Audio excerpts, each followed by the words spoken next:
भाइयों बहनों, नगर पंचायत बिस्कोहर से भाजपा के प्रत्याशी योगी मोदी डॉक्टर सतीश द्विवेदी के चहेते अजय गुप्ता जी को आप सब सपोर्ट कीजिए और अपना कीमती वोट दीजिए। नगर पंचायत बिस्कोहर को बहुत सुंदर, बहुत स्वच्छ बनाना है तो भाजपा प्रत्याशी भैया अजय गुप्ता को ही जिताना है। नगर पंचायत बिस्कोहर में कमल खिलाना है।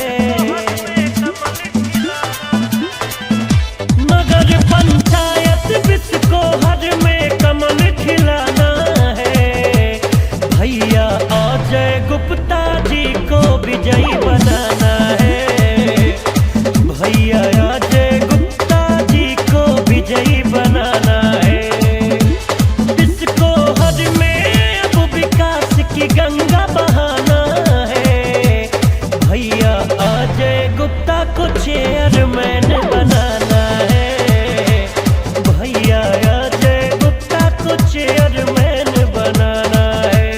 नरेंद्र मोदी जिंदाबाद, जिंदाबाद जिंदाबाद, योगी बाबा जिंदाबाद, जिंदाबाद जिंदाबाद, सतीश द्विवेदी जिंदाबाद, जिंदाबाद जिंदाबाद, अजय गुप्ता जिंदाबाद, जिंदाबाद जिंदाबाद, अजय गुप्ता जिंदाबाद, जिंदाबाद जिंदाबाद, अजय गुप्ता जिंदाबाद। जिंदाबाद जिंदाबाद। Recording by JB Music Studio, Sant Kabir Nagar. वृद्धा माताओं को मिलेगा पेंशन। बेरोजगार युवाओं का खत्म होगा टेंशन। अजय गुप्ता जिंदाबाद, जिंदाबाद जिंदाबाद, वृद्धा माताओं को मिलेगा पेंशन।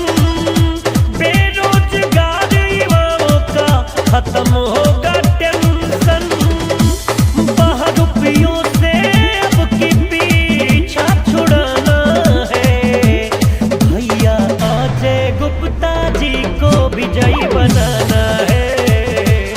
भैया अजय गुप्ता को चेयरमैन बनाना है। फलक को जिद है जहाँ बिजलियाँ गिराने की, फलक को जिद है जहाँ बिजलियाँ गिराने की, हमें भी जिद है वही आसिया बनाने की। नरेंद्र मोदी जिंदाबाद, जिंदाबाद जिंदाबाद, योगी बाबा जिंदाबाद, जिंदाबाद जिंदाबाद, सतीश द्विवेदी जिंदाबाद, जिंदाबाद जिंदाबाद, अजय गुप्ता जिंदाबाद। जिंदाबाद जिंदाबाद, लाइट, शिक्षा व्यवस्था सब ठीक होगा। नाली, खड़ंजा, सीसी रोड भी बनेगा। लाइट, शिक्षा व्यवस्था सब ठीक होगा। नाली, खड़ंजा, सीसी रोड भी बनेगा। आवास पेंशन सबको दिलाना है। भैया अजय गुप्ता जी को विजयी बनाना है। भैया अजय गुप्ता को चेयरमैन बनाना है। आओ विकास की आवाज बुलंद करते हैं। आओ विकास की आवाज बुलंद करते हैं। चुनाव चिन्ह कमल को जिताकर भ्रष्टाचारियों की दुकान बंद करते हैं। सतीश द्विवेदी जिंदाबाद, जिंदाबाद जिंदाबाद, अजय गुप्ता जिंदाबाद, जिंदाबाद जिंदाबाद, अजय गुप्ता जिंदाबाद। जिंदाबाद जिंदाबाद, मोदी योगी सतीश द्विवेदी की ये सरकार है। अजय गुप्ता ही जीतेंगे, ये चर्चा द्वार द्वार है। मोदी योगी सतीश द्विवेदी की ये सरकार है।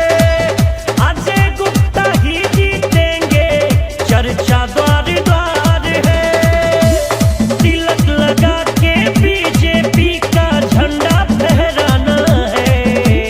भैया अजय गुप्ता जी को विजयी बनाना है। भैया अजय गुप्ता